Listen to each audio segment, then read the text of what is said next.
على سيد الأنبياء والمرسلين أما بعد فأعوذ بالله من الشيطان الرجيم بسم الله الرحمن الرحيم پڑھیے الصلاۃ والسلام علیک یا رسول اللہ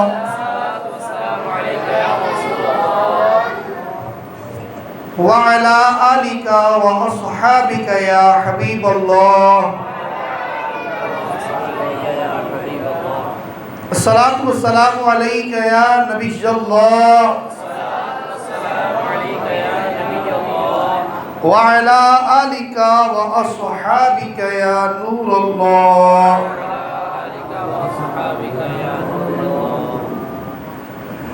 اللہ کے حبیب حبیب لبیب ہم گناہ گاروں کے طبیب شہنشاہ بحر و بر صلی اللہ تعالی علیہ وسلم کی ذات ببرکات پر درود و سلام پڑھنے کے بے شمار فضائل احادیث طیبہ کے اندر ملتے ہیں۔ میرے اور آپ کے آقا کریم صلی اللہ تعالی علیہ وسلم نے ارشاد فرمایا ان اول الناس بی یوم القیامہ اکثرهم علیہ صلاۃ او کما قال علیہ السلام۔ مدینے کے والی صلی اللہ تعالی علیہ وسلم نے ارشاد فرمایا کل قیامت کے دن لوگوں میں سے میرے قریب تر وہ شخص ہوگا جس نے دنیا کے اندر رہ کر میری ذات پر کثرت سے درود پڑھا ہوگا۔ یعنی جو شخص آقا علیہ السلام کا قرب پانا چاہتا ہے، دنیا میں قرب پانا چاہتا ہے، اسی طرح آخرت میں قرب پانا چاہتا ہے، جنت میں حضور کا قرب پانا چاہتا ہے، فرمایا اسے چاہیے کہ وہ آقا کریم صلی اللہ علیہ وسلم کی ذات پر درود پاک کی کثرت کیا کرے۔ یہ جو بچے باتیں کر رہے ہیں نا، یہ جو بڑے بچے بنے ہوئے ہیں، یہ بھی آپس میں باتیں کر رہے ہیں، تو ہم یہاں کسی سیاسی کنونشن یا کوئی سیاسی جلسے کے اندر تو نہیں آئے۔ ہم الحمدللہ آج آقا کریم صلی اللہ علیہ وسلم کی میلاد کی محفل میں آئے ہیں، اور آقا کریم صلی اللہ علیہ وسلم کا جو ذکر ہے نا، یہ میرا اور آپ کا محتاج نہیں ہے۔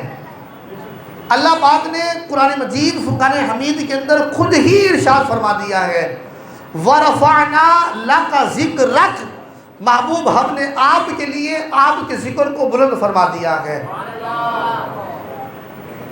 اب کائنات کے اندر اگر کوئی شخص حضور کے ذکر کو گھٹانے کی کوشش کرے، حضور کے ذکر کو مٹانے کی کوشش کرے، حضور کے ذکر کو کم کرنے کی کوشش کرے، وہ خود مٹ جائے گا، حضور کا ذکر نہیں مٹا سکے گا۔ مٹ گئے مٹتے ہیں مٹ جائیں گے آدھا تیرے، نہ مٹا ہے نہ مٹے گا کبھی چرچا تیرا، اور رہے گا یوں ہی ان کا چرچا رہے گا، پڑے خاک ہو جائیں جل جانے والے۔ تو آپ ذرا توجہ سے بیٹھیے گا بیان کے اندر نا۔ درود پاک کی فضیلت سماعت کی ہم نے ایک سوال پیدا ہوتا ہے کہ ہم آقا کریم صلی اللہ علیہ وسلم کی ذات پر جو درود پڑھتے ہیں، آیا کہ آقا کریم صلی اللہ علیہ وسلم ہمارا درود سنتے بھی ہیں یا نہیں؟ اگر آقا کریم صلی اللہ علیہ وسلم ہمارا درود سنتے ہیں تو کیا پھر آقا علیہ السلام جواب دیتے ہیں یا نہیں؟ میں اس کا جواب تلاش کرنا ہے کہ آقا کریم صلی اللہ علیہ وسلم ہمارا درود سنتے ہیں یا نہیں؟ اگر سنتے ہیں جواب دیتے ہیں یا نہیں؟ فقہ کا ایک ضابطہ ہے، ایک جزیہ ہے، ایسے بندے کو سلام کرنا منع ہے جو سلام کا جواب دینے پر قدرت نہ رکھتا ہو۔ مثال کے طور پر جو شخص کھانا کھانے میں مصروف ہے اسے سلام کرنا منع ہے، جو شخص سویا ہوا ہے اسے سلام کرنا منع ہے، جو علم دین کی مجلس میں بیٹھا ہے اسے سلام کرنا منع ہے۔ ایسے ہی جو شخص چھت کی منڈیر پر کبوتر بازی کر رہا ہے اس کو بھی سلام کرنا منع ہے۔ تو تو ایسے بندے کو سلام کرنا منع ہے جو سلام کا جواب دینے پر قدرت نہ رکھتا ہو۔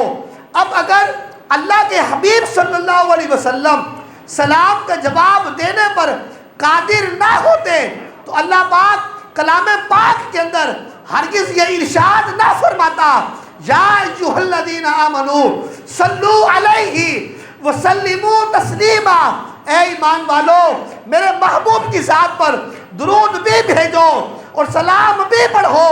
تو اس آیت نے اس بات کا پتہ بتلا دیا کہ جب ہم آقا کریم صلی اللہ علیہ وسلم کی ذات پر درود پڑھتے ہیں، جب ہم آقا کریم صلی اللہ علیہ وسلم کی ذات پر سلام پڑھتے ہیں، آقا کریم صلی اللہ علیہ وسلم نہ صرف ہمارا درود سنتے ہیں بلکہ سن کر جواب بھی ارشاد فرماتے ہیں۔ فریاد امتی جو کرے حال زار میں، فریاد امتی جو کرے حال زار میں، ممکن نہیں کہ خیر البشر کو خبر نہ ہو، واللہ وہ سن لیں گے فریاد کو پہنچیں گے، اتنا بھی تو ہو کوئی جو آہ کرے دل سے۔ اور بندہ مٹ نہ جائے آقا پر، وہ بندہ کیا ہے، بے خبر ہو جو غلاموں سے وہ آقا کیا ہے۔ اور آقا کریم صلی اللہ علیہ وسلم کا ایک فرمان سنیے، فرمایا اسمعوا صلاۃ اہل محبتی واعرفهم، فرمایا میں اہل محبت کا درود سنتا بھی ہوں اور انہیں پہچانتا بھی ہوں۔ اور الحمدللہ ہم جب درود پڑھتے ہیں تو آقا کریم صلی اللہ علیہ وسلم اپنے دربار گہر بار کے اندر ہم غلاموں کا درود سماعت فرماتے ہیں، اور نہ صرف سماعت فرماتے ہیں بلکہ آقا کریم صلی اللہ علیہ وسلم اپنے غلاموں کے سلام کا جواب بھی عطا فرماتے ہیں۔ تو ہمیں آقا کریم صلی اللہ علیہ وسلم کی ذات پر کثرت سے درود پڑھنا چاہیے۔ اب بھی ایک مرتبہ با آواز بلند درود پاک پڑھ لیجیے، اللہم صلی علی سیدنا و مولانا محمد معدن الجود والکرم وآلہ وصحبہ وبارک وسلم، صلاۃ و سلام علیک یا سیدی یا رسول اللہ صلی اللہ تعالی علیہ وسلم۔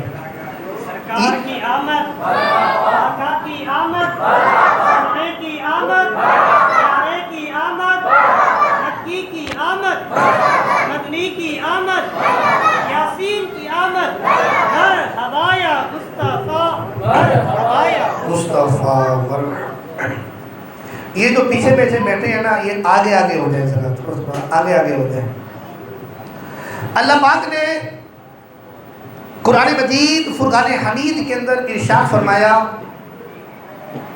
قد جاءکم من اللہ نور و کتاب مبین۔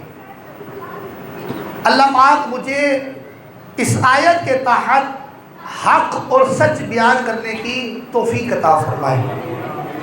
الحمدللہ ہمیں آج ایک بار پھر آقا کریم صلی اللہ علیہ وسلم کا ذکر خیر کرنے کی توفیق عطا ہوئی۔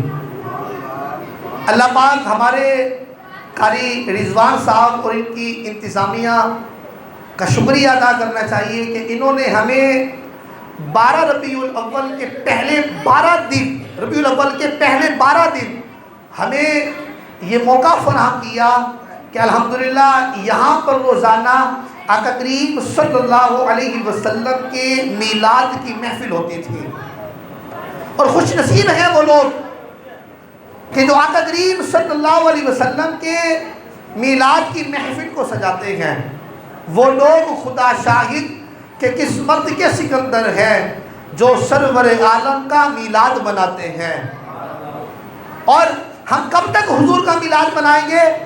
خاک ہو جائے عدو جل کر مگر ہم تو رضا، دم میں جب تک دم ہے ذکر ان کا سناتے جائیں گے۔ اور نعت خوانی موت بھی ہم سے چھڑا سکتی نہیں، قبر میں بھی مصطفیٰ کے گیت گاتے جائیں گے۔ اور کل قیامت کے دن ہم غلامان مصطفیٰ کی اٹھنے کا انداز کیا ہوگا، جنت میں جانے کا انداز کیا ہوگا۔ مولانا الیاس قادری اپنے دیوان کے اندر لکھتے ہیں خلد میں ہوگا ہمارا داخلہ اس شان سے، خلد میں ہوگا ہمارا داخلہ اس شان سے، یا رسول اللہ کا نعرہ لگاتے جائیں گے۔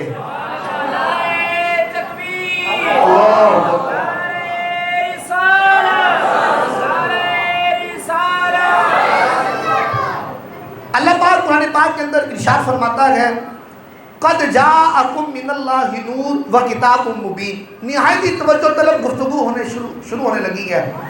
فرمایا قد تحقیق، جاءکم آ گئے تمہارے پاس، من اللہ اللہ پاک کی طرف سے، نور ایک نور۔ تمام مفسرین کا اس بات پر اتفاق ہے کہ یہاں نور سے مراد میرے اور آپ کے آقا کریم صلی اللہ علیہ وسلم کی ذات مراد ہے، اور اللہ پاک نے آقا کریم صلی اللہ علیہ وسلم کو اپنے نور سے پیدا فرمایا انا من نور اللہ، میرے آقا کریم صلی اللہ علیہ وسلم ارشاد فرماتے ہیں میں اللہ کے نور سے ہوں، اور اس ساری کائنات کو اللہ پاک نے محبوب صلی اللہ علیہ وسلم کے نور سے پیدا فرمایا ہے۔ وَكُلُّ الْخَلَائِقِ مِن نُورِ، آقا کریم صلی اللہ علیہ وسلم نے ارشاد فرمایا اللہ پاک نے اس ساری کائنات کو میرے نور سے پیدا فرمایا ہے۔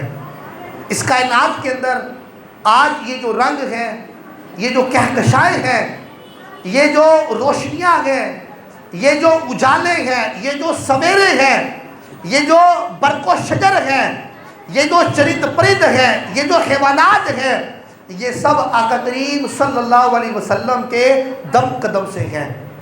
علامہ اقبال علیہ الرحمہ فرماتے ہیں ہو نہ یہ پھول تو بلبل کا ترنم بھی نہ ہو، چمن دہار میں کلیوں کا تبسم بھی نہ ہو نہ یہ ساقی تو پھر میں بھی نہ ہو، خود بھی نہ ہو، بزم توحید بھی دنیا میں نہ ہو، تم بھی نہ ہو، خیمہ افلاک کا استاد اسی نام سے ہے، نبض ہستی تپش آمادہ اسی نام سے ہے۔ پھر علامہ اقبال علیہ الرحمہ عشق کی کیفیت کو بیان کرتے ہوئے لکھتے ہیں، فرماتے ہیں قوت عشق سے ہر پسند کو بالا کر دے، دہر میں اسم محمد سے اجالا کر دے۔ اور پھر اپنے سارے عشق اور محبت کا فلسفہ اس شعر میں نچوڑ کے لکھ دیا، لکھتے ہیں آقا کی محمد سے وفا تو نے تو ہم تیرے ہیں، یہ جہاں چیز ہے کیا لوح و قلم تیرے ہیں۔ سبحان اللہ تو کہہ لیں یار، ذرا باوا زبیلہ سبحان اللہ کہے۔ تو آیت کے اندر الفاظ استعمال ہوئے قد جاءکم من اللہ نور، تحقیق آ گیا تمہارے پاس اللہ پاک کی طرف سے ایک نور۔ اس آیت کے اندر اللہ پاک نے حضور کے آنے کا پتہ بتلا دیا، حضور کہاں سے آئے، کہاں سے آئے، اللہ پاک کی طرف سے، کہاں سے آئے۔ اب ایک ضابطہ یاد رکھیے گا، توجہ طلب بات ہے، جو جہاں سے آتا ہے وہاں کی صفات لے کر آتا ہے، جو جہاں سے آتا ہے وہاں کی صفات لے کر آتا ہے۔ دیکھیں ہوا اگر آگ کی طرف سے آئے گرم ہوگی، ہوا اگر برف کی طرف سے آئے تو ٹھنڈی ہوگی، ہوا اگر گندگی کے ڈھیر کی طرف سے آئے تو بدبودار ہوگی، ہوا اگر پھولوں کے گلشن کی طرف سے آئے تو خوشبودار ہوگی۔ تو جو جہاں سے آتا ہے وہاں کی صفات لے کر آتا ہے۔ حضور آئے رب کی طرف سے، خدائی صفات لے کر آئے، وہ بھی رؤوف یہ بھی رؤوف، وہ بھی رحیم یہ بھی رحیم، وہ بھی کریم یہ بھی کریم، وہ بھی سمیع یہ بھی سمیع، وہ بھی بصیر یہ بھی بصیر، وہ بھی علیم یہ بھی علیم، وہ بھی خبیر یہ بھی خبیر، وہ بھی کریم یہ بھی کریم، وہ بھی نور یہ بھی نور، وہ بھی حق یہ بھی حق۔ ہاں ہاں وہ بنانے والا یہ بننے والے، وہ بھیجنے والا یہ آنے والے، وہ بنانے میں اول یہ بننے میں اول، وہ خالق ہونے میں بے مثال یہ مخلوق ہونے میں بے مثال، وہ پڑھانے والا یہ پڑھنے والے، وہ سکھانے والا، یہ سیکھنے والے، ارے وہ جنت بنانے والا، یہ جنت بسانے والے، وہ جہنم بھڑکانے والا، یہ جہنم بجھانے والے. تبھی تو جا کر علامہ اقبال لکھ گئے تعجب کی جا ہے کہ فردوس بالا بنائے خدا اور بسائے محمد. تماشا تو دیکھو کہ نعرے جہنم لگائے خدا اور بجھائے محمد. تماشا تو دیکھو کہ نعرے جہنم لگائے خدا اور بجھائے محمد. پھر اس نور کے سامنے ابو بکر آیا، صدیق اکبر بن گیا. اس نور کے سامنے عمر آیا، فاروق اعظم بن گیا. اس نور کے سامنے عثمان آیا، ذو النورین بن گیا. اس نور کے سامنے علی آیا، حیدر کرار خدا کی تلوار بن گیا. اس نور کے سامنے بے زر آیا، بو زر بن گیا. اس نور کے سامنے ارے بلال آیا، رشک قمر بن گیا. پھر کیوں نہ کہیں ظلمت کو ان کے نور نے کافور کر دیا، ارے جس سمت نگاہ اٹھائی اسے پر نور کر دیا. اور اعلیٰ حضرت علی رحمہ نے اس سے بھی آگے کی بات لکھی. فرماتے ہیں آقا تیری نسل پاک میں ہے بچہ نور کا، تو ہے عین نور تیرا آقا سب گھرانہ نور کا. آج اس نور والے آقا صلی اللہ علیہ وسلم کی ولادت کا دن ہے، اور کیسی عظیم و شان رات تھی وہ جس رات کے اندر آقا کریم صلی اللہ علیہ وسلم کی ولادت ہوئی.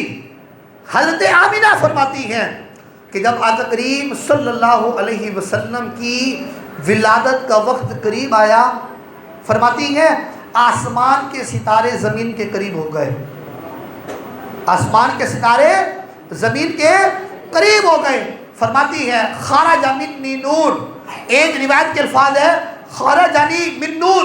فرماتی ہے میرے جسم سے ایک نور نکلا. فرماتی ہے اس کی روشنی اس قدر زیادہ تھی.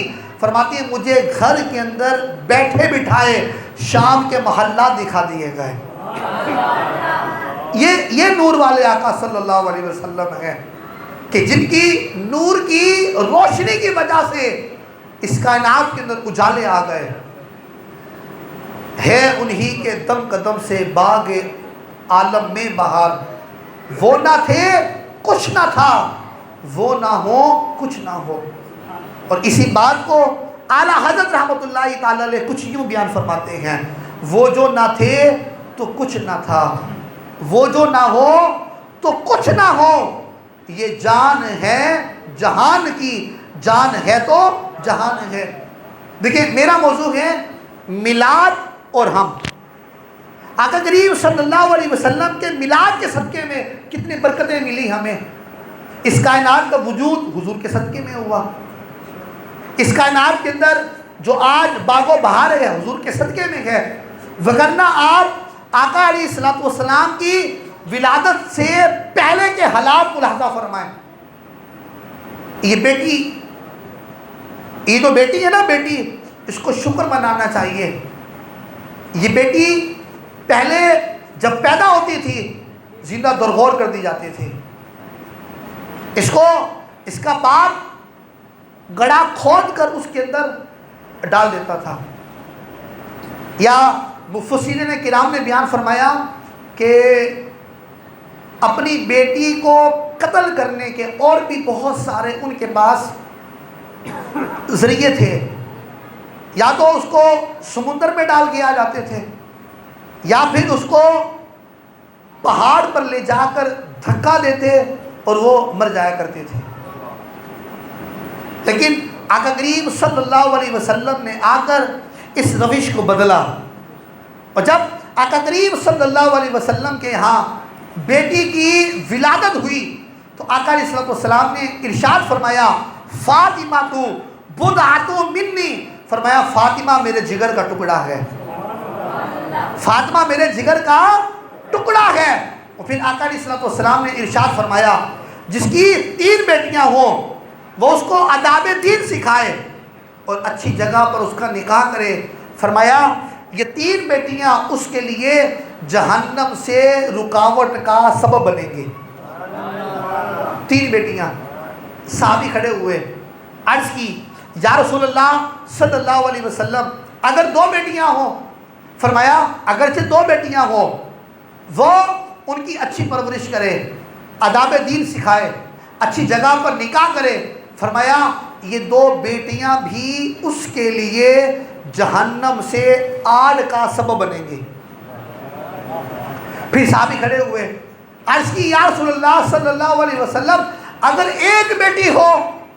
کہا بیٹی کے وجود کو معیوب سمجھا جاتا تھا, جہاں بیٹی کا پیدا ہونا باپ کے لیے باعث شرمندگی تھا, لیکن یہیں پر اب دل میں خواہش ہے کاش 1 سے زیادہ بیٹیاں ہوتی, کاش 3 بیٹیاں ہوتی, کاش 2 بیٹیاں ہوتی. آقا کریم صلی اللہ علیہ وسلم نے ارشاد فرمایا اگر کسی کی 1 بیٹی ہو اور وہ اپنی اس بیٹی کو آداب دین سکھائے اور اس کی اچھی جگہ پر نکاح کرے, فرمایا یہ بیٹی بھی اس کے لیے کل قیامت کے دن جہنم سے آگ کا سبب بن جائے گی. آج ہم اس معاشرے کے اندر دیکھ لیں, محمد عربی کا کلمہ پڑھنے والے آقا کریم صلی اللہ علیہ وسلم کا امتی کے لینے والا یہ شخص, جب اس کے گھر میں بیٹی پیدا ہوتی ہے اس کا انداز کیا ہوتا ہے؟ یہ بیوی کو پہلے ہی وارننگ دے دی جاتی ہے, تو نے اگر بیٹی پیدا کی نا تجھے طلاق دے دوں گا. اب بیٹی پیدا کرنا یہ عورت کے بس کی بات نہیں ہے. کیا عورت نے اپنے ہاتھ سے اپنے پیٹ کے اندر اس کو تخلیق کرنا ہے؟ نہیں, یہ تو خالق کائنات کا کام ہے, جس کو سورہ واقعہ کے اندر اللہ تعالیٰ نے کچھ یوں بیان فرمایا. فرمایا افرأیتم ما تمنون اانتم تخلقونہ ہم ام نحن الخالقون. وہ جو تم عورت کے رحم کے اندر چند منی کے قطرے ٹپکاتے ہو, اانتم تخلقونہ ام نحن الخالقون, کیا اس سے تم پیدا کرتے ہو یا ہم پیدا کرتے ہیں؟ یہ تخلیق کا کام اللہ تبارک و تعالیٰ کا کام ہے. اور پھر 25ویں پارے کے اندر اللہ پاک نے اس تقسیم کو بالکل بیان فرما دیا. فرمایا جس کو چاہتا ہوں بیٹے عطا فرما دیتا ہوں, جس کو چاہتا ہوں بیٹیاں عطا فرما دیتا ہوں, جس کو چاہتا ہوں او یزوجہم ذکرانا و اناسا, بیٹے اور بیٹیاں دونوں عطا فرما دیتا ہوں. وَيَجْعَلُ مَن يَشَاءُ عَقِيمًا, اور جسے چاہتا ہوں بانجھ کر دیتا ہوں. کیا کر دیتا ہوں؟ بانجھ کر دیتا ہوں. اور آج ہمارے یہاں کیا ہوتا ہے؟ اگر بیٹی پیدا کی طلاق دے دوں گا, بلکہ بیٹی پیدا ہونے کے بعد اگر طلاق نہ بھی دی جائے لیکن اس عورت کا اس گھر کے اندر رہنا محال کر دیا جاتا ہے, تانے دیے جاتے ہیں. یہ تو وہ عورت ہے کہ جو صرف بچیاں پیدا کرتی ہے, جو لڑکیاں پیدا کرتی ہے. اور تانا کون دے رہی ہے؟ وہ جو خود پہلے ایک بیٹی تھی, وہ جو خود پہلے کسی کی بیٹی تھی, وہ جو خود پہلے کسی کی بہن تھی, وہ جو خود آج کس کی ماں ہے, وہ یہ تانا دے رہی ہوتی ہے. یہ وہ عورت ہے جو بیٹیاں پیدا کرتی ہے. بلکہ میں اپنا ذاتی نقطہ نظر بیان کروں, جس طرح ہم بیٹوں کی پیدائش کے اوپر اپنے رشتہ داروں میں, اپنے احباب کے اندر مٹھائی تقسیم کرتے ہیں نا, بیٹی کے پیدا ہونے پر, بیٹا تو نعمت ہے نا, نعمت, اس کو نعمت کہا گیا ہے. ارے بیٹی کو رب کی رحمت قرار دیا گیا ہے. جب بیٹی اللہ کی رحمت گھر کے اندر آ رہی ہے, بندہ اس سے منہ موڑ رہا ہے اور بندہ اپنے دل کے اندر اس کے حوالے سے میل لے کر آ رہا ہے, بلکہ اس کو چاہیے بیٹی کے پیدا ہونے پر بیٹے سے زیادہ مٹھائی تقسیم کرے. ارے اللہ بیٹی عطا ہی اس کو دیتا ہی اس کو ہے جس کی پالنے کی اوقات ہوتی ہے. تو ہم میلاد والے آقا صلی اللہ علیہ وسلم کی تعلیمات کی روشنی میں دیکھیں ہمارا کردار کیا ہے. اس حوالے سے ہم میلاد تو مناتے ہیں, ہم مرحبا مصطفیٰ کی جو ہے وہ نغمے تو الاپتے ہیں, ہم سرکار کی آمد مرحبا کے جلوس کے اندر شرکت تو کرتے ہیں, لیکن میرا اور آپ کا عمل کیا ہے اس پر بھی تو غور فرمائیں، اس پر بھی تو غور فرمائیں۔ اسی طرح آگے چلیے، میلاد پر ماں کو بھی خوشی منانی چاہیے، کیونکہ آقا کریم صلی اللہ علیہ وسلم کی ولادت سے پہلے یہ ماں تھی، باپ کے مرنے کے بعد یہ ترکے میں بٹا کرتے تھے، باپ کے مرنے کے بعد یہ اس کو 1 سال کے لیے ایک الگ کمرے کے اندر بند کر دیا جاتا تھا، لیکن آقا کریم صلی اللہ علیہ وسلم نے آ کر اس روش کو بدلا، اور آقا کریم صلی اللہ علیہ وسلم نے ماں کو عزت، عظمت، شان، مقام اور مرتبہ عطا کیا۔ اور مقام کیسا عطا کیا؟ فرمایا الجنت تحت اقدام الامہات، فرمایا جنت تو ماں کے قدموں کے نیچے ہے۔ ماں جنت کیا ہے؟ ماں کے قدموں کے تلے ہے۔ میں اور آپ غور کریں، میرا اور آپ کا اپنے اپنے والدین کے ساتھ جو رویہ ہے وہ کسی سے ڈھکا چھپا نہیں ہے۔ دیکھیں دوستوں کے پاس باہر بیٹھ کر گھنٹوں گھنٹوں گپے لگائیں گے، چائے کی چسکیاں بھریں گے، ماں بیمار ہے گھر کے اندر، باپ بیمار ہے گھر کے اندر، لیکن ماں باپ کے پاس نہیں بیٹھتے، ماں باپ کو وقت نہیں دیتے، دوستوں کو ٹائم دیں گے، ماں باپ کو ٹائم نہیں دیں گے، دوستوں کی ضروریات پوری کریں گے، ماں باپ کی ضرورتوں کو پورا نہیں کرتے۔ دوست اگر غصے میں بول پڑے نا اس کو منائیں گے، یا تو کیوں غصہ ہو رہا ہے، کوئی نہیں، اس کو راضی کر کے گھر آئیں گے۔ اور اگر ماں باپ سمجھانے والے 2 جملے بول دیں نا تو یہاں بیٹے کے بدن کے اندر نا آگ لگ جاتی ہے۔ تمہیں کیا پتا ہے؟ تمہیں پتہ ہی نہیں ہے کسی چیز کا، مجھے نہیں پتا، میں باہر نہیں رہتا، بس آپ لوگوں نے میرے اوپر یہ قدغانے لگا کر مجھے جو ہے نا وہ معاشرے کے اندر سب سے کمزور ترین شخص بنا دیا ہے۔ آپ لوگوں کی باتوں نے ہر وقت آپ بڑبڑ کرتے رہتے ہیں، ہر وقت آپ کو سوائے تانے دینے کے، سوائے سمجھانے کے کوئی اور کام نہیں آتا۔ یہ ہمارا رویہ ہوتا ہے اپنے ماں باپ کے ساتھ۔ یاد رکھیے آقا کریم صلی اللہ علیہ وسلم نے ارشاد فرمایا کما تدین تدان، جیسا کرو گے ویسا بھرو گے۔ آج جو ماں باپ کے ساتھ کر رہے ہیں نا کل ویسا بھرنا بھی پڑے گا، کل خود بھی تو ماں باپ بننا ہے، کل خود کی بھی شادی ہونی ہے، خود کے بھی بچے ہونے ہیں، تو لگ پتہ جائے گا۔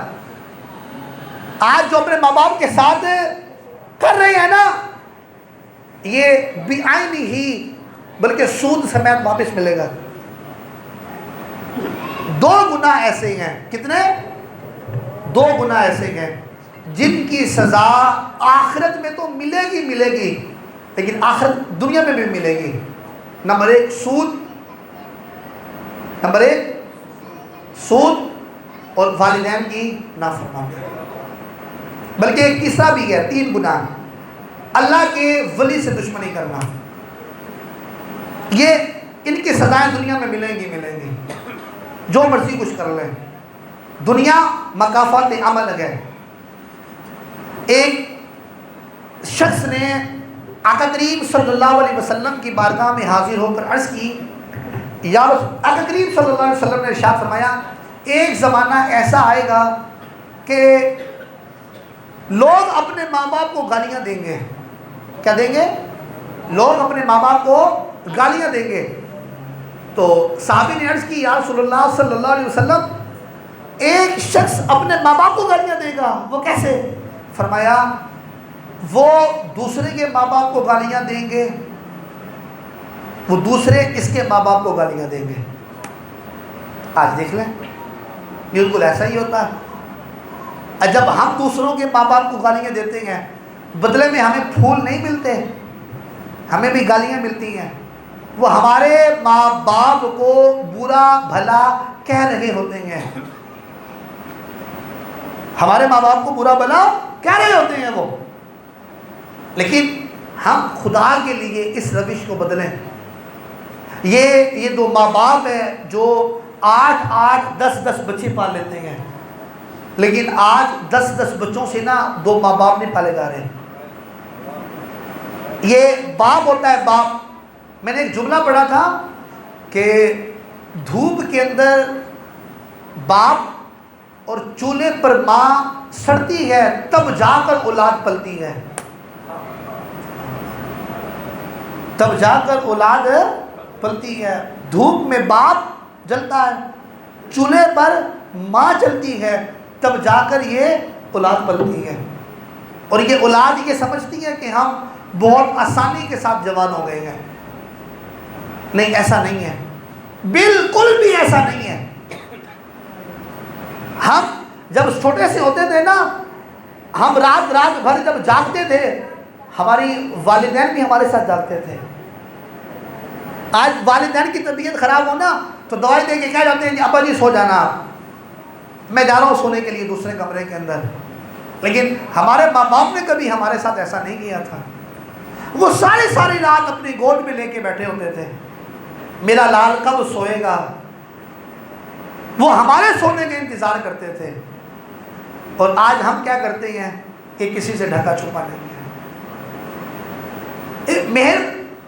ہم آئے اس طرف, مہربانی کر کے اس طرف آئیں. ہم ماں باپ کا ادب کریں, ماں باپ کے ساتھ حسن سلوک سے پیش آئیں, وگرنہ خدا کی قسم ہم مارے جائیں گے, ہم مارے جائیں گے خدا کی قسم. اگر وہ آقا کریم صلی اللہ علیہ وسلم نے ارشاد فرمایا, جس سے اس کے والدین راضی اس سے رب راضی, جس سے اس کے والدین ناراض اس سے رب ناراض. اور میلاد والے آقا صلی اللہ علیہ وسلم کی تعلیمات کی روشنی میں ہم جہاں میلاد مناتے ہیں, اپنے گھر والوں کے ساتھ, اپنی بیویوں کے ساتھ حسن سلوک سے پیش آئیں. دیکھیں آقا کریم صلی اللہ علیہ وسلم کا اسوہ دیکھیں آپ. ہمیں آقا علیہ السلام کے اسوہ حسنہ پر عمل کرنا چاہیے, بولے تو صحیح, کرنا چاہیے. آقا علیہ السلام کی 11 بیویاں تھیں. کتنی؟ آقا علیہ السلام کبھی بھی کسی بھی ازواج مطہرات کے ساتھ نہیں لڑے, نہیں لڑے. اور ہمارے یہاں گھروں کے اندر شادی کے بعد گھر میدان جنگ بنا ہوا ہوتا ہے. سب کو پتہ چل رہا ہوتا ہے کہ اس گھر میں اب شادی ہو گئی ہے, اس گھر میں اب شادی ہو گئی ہے. ہم اپنے گھر کا عزت کا جنازہ خود نکال رہے ہوتے ہیں. اور روایت کیا ہے, آقا کریم صلی اللہ علیہ وسلم نے ارشاد فرمایا, تم میں سے سب سے زیادہ بہتر وہ شخص ہے جو اپنے گھر والوں کے ساتھ بہتر ہے. اور فرمایا میں تم سب میں سب سے زیادہ اپنے گھر والوں کے ساتھ بہتر ہوں. یہ آقا کریم صلی اللہ علیہ وسلم کی تعلیمات ہیں. دیکھیں میں ایک بات عرض کرنا چاہتا ہوں آپ سے. آقا کریم صلی اللہ علیہ وسلم کی احادیث کی روشنی میں حضور نے ارشاد فرمایا, شریف آدمی عورت کی عزت کرتا ہے. کیا کرتا ہے؟ شریف آدمی عورت کی عزت کرتا ہے. اور اس کے برعکس جو ہے وہ عورت کو ذلیل کرتا ہے. کیا کرتا ہے؟ عورت کو ذلیل کرتا ہے. ہمارے یہاں عموماً پتہ کیا ہوتا ہے, ہم چھوٹی چھوٹی باتوں کو ایشو بنا کر اپنے گھر کا ماحول خراب کر رہے ہوتے ہیں. کھانے میں نمک تیز ہو جائے, گھر میں لڑائی ہے. کپڑے تھوڑا سا لیٹ استری ہوں, گھر میں لڑائی ہے. تمہیں پتہ نہیں ہے میں نے جانا ہے. اور بھی تو کام ہو سکتے ہیں. ایک عورت ایک گھر کے اندر بیک وقت کئی کام کر رہی ہوتی ہے. اس نے ناشتہ بھی بنانا ہے, اس نے بچوں کو بھی تیار کرنا ہے, بچوں کا لنچ بھی تیار کرنا ہے, اس نے جو ہے وہ آپ کے لیے بھی ناشتہ بنانا ہے, آپ کے کپڑے بھی تیار کرنے ہیں, بچوں کا اسکول کا بیگ بھی اس نے تیار رکھنا ہے. سارے کام کاج وہ یک دم دیکھ رہی ہوتی ہے. لیکن ہماری طرف سے ہمارے کام کے اندر تاخیر نہیں ہونی چاہیے. ایسا تو نہیں ہو سکتا. ہم کتنے کام جو ہمارے ذمے ہوں گھر کے بھول کے آ جاتے ہیں. ہمیں کوئی کچھ نہ کہے, کیوں؟ میں مرد ہوں, میں مرد ہوں. تیری مجال, تو میرے سامنے بول رہے ہیں, تجھے شرم نہیں آتی اپنے شوہر کے سامنے زبان لڑاتے ہوئے؟ نہیں بولنا چاہیے. شوہر صاحب بیوی کو آپ کے سامنے ایسے نہیں بولنا چاہیے, لیکن شوہر صاحب آپ کو بھی بیوی کے سامنے ایسا نہیں بولنا چاہیے جیسا آپ بولتے ہیں. تیرے ماں باپ نے یہ سکھایا. کوئی تھوڑا سا کام غلط ہو جائے, کیا جملہ آئے گا؟ تیرے ماں باپ نے یہ تربیت دی ہے. یار کیا ہو گیا ہے؟ اگر کوئی آپ کو یہ جملہ بولے تو آپ کو کیا لگے گا؟ آپ کی تربیت گھر والوں نے اس انداز میں کی تھی, بیوی کے ساتھ لڑ رہا ہے, بیوی کو مارنا ہے, بیوی کے ساتھ جھگڑا کرنا ہے, ماں باپ کو پریشان کرنا ہے. آپ کی تربیت یوں کی گئی تھی. آپ کی تربیت بھی نہیں تھی یہ, لیکن آپ اپنی مردانگی کا رعب چھاڑتے ہوئے اس صنف نازک کو دبا لیتے ہیں. کل قیامت کے دن کیا کریں گے؟ کل قیامت کے دن کیا کریں گے؟ آقا کریم صلی اللہ علیہ وسلم کا فرمان سنیے. دیکھیں, عورت جو ہے وہ مرد کی پسلی سے پیدا کی گئی ہے, تو فرمایا عورت کے اندر کج روی رکھی گئی ہے. مرد کو چاہیے کہ اس کی اس کج روی ٹیڑھے پن سے فائدہ حاصل کرے. اگر تم یہ کہو کہ میں عورت کو سیدھا کر ڈالوں گا, فرمایا نہیں, ایسا نہیں ہو سکتا. تم اس کو سیدھا کرنے لگو گے تو اس کو توڑ ڈالو گے. وہ توڑ ڈالنا کیا ہے؟ طلاق دے دینا ہے. کج روی سے فائدہ اٹھاؤ. کج روی سے فائدہ اٹھایا آپ نے, آپ کا آدھا ایمان اس کی وجہ سے محفوظ ہے. آپ کو کتنے بینیفٹ ملے, آپ اس کی وجہ سے باپ کہلاتے ہیں. باپ, وہ آپ کے بچوں کو سنبھالتی ہے, وہ آپ کی غیر موجودگی میں آپ کے گھر کو سنبھالتی ہے. یہ میرے آقا کریم صلی اللہ علیہ وسلم کی تعلیمات ہیں, اور جن کو ہم نے کیا کیا؟ بالکل یکسر فراموش کر کے رکھ دیا ہم نے. تو یہ جو پیچھے بیٹھے ہیں وہ آگے آ جائیں. یہ آگے والے آگے ہونا, پہلے پیچھے والے تو پھر خود ہو جائیں گے.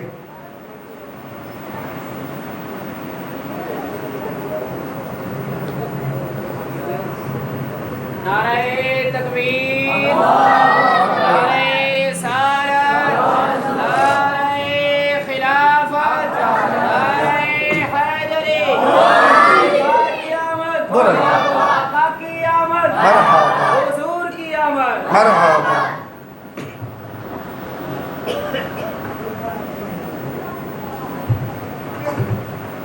تو آقا کریم صلی اللہ علیہ وسلم کے اسوہ پر عمل کریں. دیکھیں آقا کریم صلی اللہ علیہ وسلم کا اپنی ازواج مطہرات کے ساتھ کیا برتاؤ تھا, ہم سب کے سامنے ہے.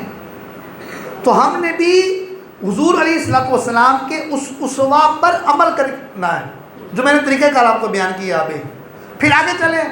میلاد ہم آقا کریم صلی اللہ علیہ وسلم کا مناتے ہیں, منانا بھی چاہیے, اور مرتے دم تک حضور کا میلاد مناتے رہیں گے.